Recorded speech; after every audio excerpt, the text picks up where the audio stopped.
So we look at this exercise problem, which is going to be about sensitivity, specificity, positive and negative predictive values. We're talking about metrics of a new test. So we have the prevalence of disease. It's just called disease Z to be generic. In the general population, we say the prevalence is 8%. Prevalence meaning that if you take a snapshot of the population at any one time, 8% of the population will have that disease. So a new blood test has been developed to detect disease Z, and that is compared to a gold standard test which detects the presence or absence of the disease. So what do we mean by that? Well, we just want to reflect real life a little bit. In real life, we will have a gold standard test. That does not mean that that test is absolutely 100% correct. But for the sake of investigating a new test, we have to use some kind of gold standard. And maybe that's just the best test that we have at the moment. And we're going to call that the gold standard, and whatever it says, if it is positive or negative, has the disease, doesn't have the disease, that's what we're going to take as being accurate. And so why would we want this new test? Well, maybe the gold standard is expensive, maybe it takes a long time for those results to come out, maybe it's invasive. There's all sorts of reasons to introduce a new test. So that's what we're going to do here. We're going to compare how good this new test does, and we're going to assume that some other test is 100% accurate.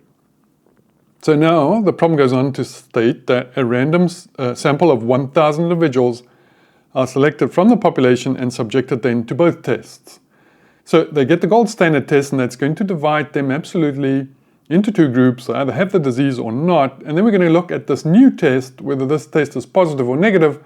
We're going to take positive to mean that the disease is present, and negative that the disease is absent. So just to bring a bit more reality to it, you see the results there of the data, maybe the first 5 rows, so the first 5 subjects there, subject number 1, 2, 3, 4, 5, subject number 1 has the disease by the gold standard, and then the new test also came back positive, whereas subject number 2 really has the disease by the gold standard test, but their new test came back negative. So there's a problem there, and you can have a look through those. So the results are summarized in the contingency table as you see here. If you look again at the little spreadsheet simulation, I mean, there are only 4 possible things that can happen. It's positive, positive, negative, negative, positive, negative, and negative, positive. There's no other combinations of those two. And hence, our contingency table will be a 2x2 table. And we see the 2 rows and 2 columns there with the data. And let's think about it. If someone really has the disease and they test positive, that should be a true positive. So let's put true positive there. If someone does not have the disease, but they test positive, well, that'd be a false positive. They really don't have the disease. If someone has the disease and they test negative, well, that's a false negative. And if someone doesn't have the disease and they test negative, well, that's a true negative. Let's just look at how many people in our data set had the disease. Well, 74 plus 6, that's going to be 80. And how many did not have the disease? 138 and 782, that's 920. How many people tested positive? 74 and 138, that gives me 212. And 6 people don't have the disease, 782 do have the disease, and those that tested negative, you add that, you get 788. And whether you add 212 and 788 or 80 and 920, we get to our 1,000 people taken from this population. Now, this data that we have here, if you take 80 with the disease divided by 1,000, that's going to give you 8%. And that equals the prevalence. But you're not always going to find this in real life. There's going to be variability, and it's almost never going to be at exactly 8% as it is here, which means it makes the problem a lot easier. But I don't want to make it easier. We're still going to look at using Bayes' rule when we look at the equations for positive and negative predictive values. So let's start talking about the first metric, which is going to be sensitivity. As always, I put it in green because I want the definition. So sensitivity is as I've written, the proportion of cases with the disease that the new test will identify as such. So I'm using, kind of definition that ties in more in a practical sense with a problem. So we're going to say the sensitivity, the proportion of cases with the disease. Who has the disease? Well, the 74 and the 6, they have the disease. So that's going to be true positive plus false negative. That's everyone with the disease. And what proportion of them will the test actually identify them? That's the numerator, that's the true positives. So that is the fraction or the proportion of everyone with a disease that this test will actually come back positive. So if I want to write this out as a probability, I'm going to say it's the probability that you return a positive test given that the disease is present. Given that the disease is present. That's what we're going to do. So let's have a look at the result from our data. And we're going to have that sensitivity here for us going to be the true positives. That's 74 divided by 74 plus 6. And so that's 74 divided by 80.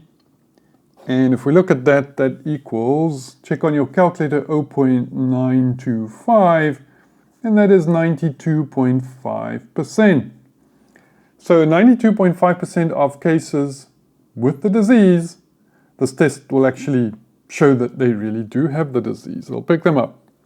So let's look at specificity. So I've said there, specificity is the proportion of cases without the disease that the new test will identify as such. We can say who does not have the disease? Well, it's this column.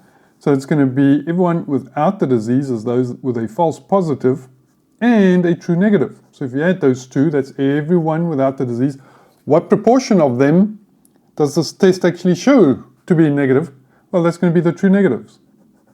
And if we want to write this out, that's going to be the probability of a negative result given that there's no disease. So we can talk about these two conditional probabilities. Remember, this is joint frequencies. And if I'm looking at joint probabilities, what's the probability of having the disease and testing positive? That'll be 74 divided by 1,000. If I'm looking at the marginal probabilities, what's the probability of the disease? Well, it's going to be 80 divided by 1,000. Or without the disease, well, 1 minus the previous number, or 920 divided by 1,000. What is the probability of testing positive? It will be 212 divided by 1,000. And so on. So let's check on this. Let's plug in some values. There we go. That is going to be the true negatives. There they are. 782. So 782 divided by 782 plus 138. Check on your calculators. I think that is about 0.85 or 0.85. And that equals 85%. So 85% of people without the disease, if I just make a room full of people without the disease, and so that's all I have, if I knew that, my test will come back negative 85% of the time. If I fill my room with people with the disease and I do the test, 92.5% of them will come back positive. So we know how to calculate this and we know how to interpret this. So let's look at the positive predictive value. Now, this is after the test has been done and it now comes back positive or negative, and I want to know if it comes back positive, does the person really have the disease? If the test comes back negative, does the person really not have the disease? So we use sensitivity and specificity to decide on a test. That's before the test gets done. I've got to decide what's more important to me, picking up those with the disease or picking up and identifying those without the disease. And depending on the disease I'm dealing with, one of the two of them might be more important to me. So let's look at the positive predictive value. So I've written the positive predictive value.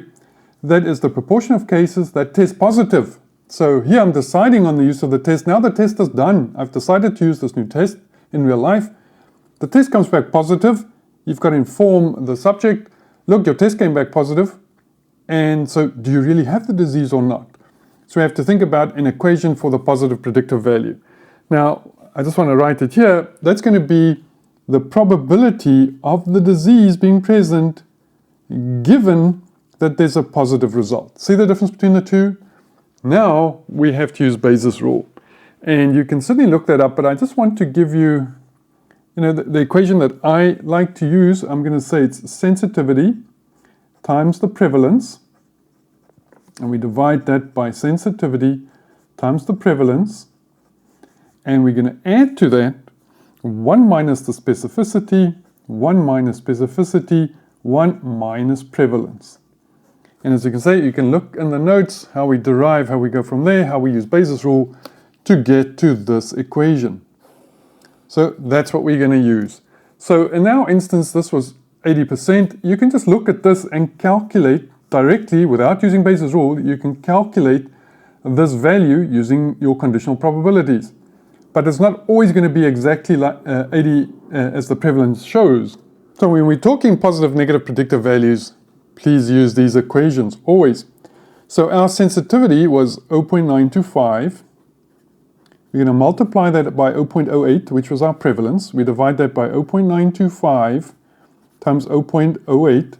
And we're going to add to that 1 minus our specificity was 0.85 times 1 minus the prevalence, which was 0.08 or 8%. So if you do that, I think you should get about if we round it, I think it's 349, that's about 34.9%. So given that this test comes back positive, this new test, and we can see it's got a fairly high sensitivity specificity, but because the prevalence is so low, and you can think about that, imagine a disease that has a very, very low prevalence. Say a fraction of a percent of the population has that disease. If you suddenly just take someone at random and test them, likely they don't have the disease, and the positive predictive value is going to be extremely low because the disease is just so rare. So at an 8% prevalence, you have a positive result. What's the probability that they have the disease? It's only 34.9%. So let's look at the negative predictive value. So I've written the negative predictive value. That is the proportion of cases with a negative result from the new test that actually don't have the disease. So I've done the test that comes back negative. What's the probability that there's no disease given that the test was negative? So you can work out that conditional probability. It's going to work out, but we do want to use Bayes' rule. So we're going to say that that's going to equal the specificity. We're going to multiply that by 1 minus the prevalence, and we're going to divide by the specificity times 1 minus the prevalence. I'm going to add to that 1 minus the sensitivity times the prevalence. So that's going to be our equation. Let's put our little bar there for the division. And that's our negative predictive value. Let's have a look at plugging in these values. I am going to get, that was 0.85. And I'm going to multiply that by 1 minus the prevalence, which was 0.08. So that's 0.85. I'm going to multiply that by 1 minus 0.08. And I'm going to add to that 1 minus the sensitivity, which was 0.925, times the prevalence, which was 0.08. And so calculators out. It's an easy equation to do. And that's going to equal 0.992. That's 99.2%. So if your test comes back negative, there is a 99.2% probability that you really don't have the disease, according to this new test. Do remember proportion and probability, and later on we'll see risk. Those are just synonyms of each other. But it's easy to see that we are looking at proportion. So there you go, the metrics of a new test. It's a very good question to get in the exam.